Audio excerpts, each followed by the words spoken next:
உலக புகழ்பெற்ற மதுரை மீனாட்சி சுந்தரேஸ்வரர் திருக்கோவிலில் சித்திரை திருவிழா கடந்த 12ஆம் தேதி கொடியேற்றத்துடன் தொடங்கிய நிலையில் மதுரையை ஆண்ட பாண்டிய மன்னன் மலைத்துவச ராஜனுக்கு மகளாக பிறந்த மீனாட்சி அம்மன் பட்டத்து ராணியானார். சுந்தரேஸ்வரரை மணந்த பின் அவர்கள் இருவரும் சேர்ந்து மதுரை நகரை ஆண்டு வருவதாகவும் ஆவணி முதல் பங்குனி மாதம் வரை சுந்தரேஸ்வரரும் சித்திரை முதல் ஆடி வரையிலான 4 மாதங்கள் மீனாட்சி அம்மனும் ஆட்சி செய்வதாக பக்தர்கள் நம்புகிறார்கள். இதையொட்டிதான் சித்திரை திருவிழாவில் மதுரையின் அரசியாக மீனாட்சி அம்மனுக்கு பட்டாபிஷேகம் செய்யப்படுகிறது.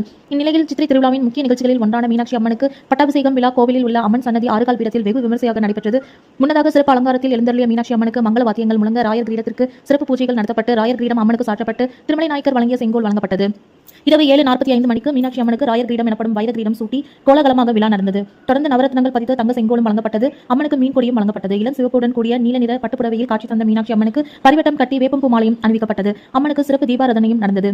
பின்னர் மீனாட்சி அம்மன் பட்டத்து அரசியாக வெள்ளி சிம்மாசனத்தில் அமர்ந்து 4 மாசி வீதிகளிலும் பவனி வந்து காட்சி தந்தார். பிரியா விடையுடன் சுந்தரேஸ்வரரும் மற்றொரு வெள்ளி சிம்மாசனத்தில் வீதி உலா வந்தார். பட்டத்து அரசியான மீனாட்சியை காண 4 மாசி வீதிகளிலும் பக்தர்கள் கூட்டம் அலைமோதியது. இதன் மூலம் மதுரையில் நேற்று முதல் மீனாட்சி அம்மன் ஆட்சி தொடங்கியது.